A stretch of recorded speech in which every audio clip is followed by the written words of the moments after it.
What is up mga amigo? Welcome na naman sa panibagong episode ng seryeng ito. At hindi tulad ng lagi nating ginagawa, hindi tayo ngayon babiyahe by land. Pagkos ay babiyahe tayo ngayon pahimpapawid at kasama natin ang ilan sa pinaka malulupit na tao sa balat ng Tinalupan. At maaga-aga nga kaming nakarating ngayon dito sa airport dahil nakasanayan na nating mga Pilipino na dito na mag-antay kesa maiwan ka ng eroplano. At parang mahigit 3 hours kami nag-antay dito. At eto, nagutom na nga ang aming kasama.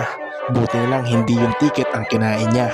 Picture muna para kunyari ay travel goals. At ilang sandali na lang ay papasok na kami sa eroplano. At dito nga, pinakita ko na yung ID ko at yung ticket. At wala naman naging problema. AirAsia nga pala ang sasakyan namin mga amigo. Ito ang first time kong sumakay ng eroplano. Alam ko ang paramdam ng kung paano mag-take off. Ewan ko na lang sa iba dyan.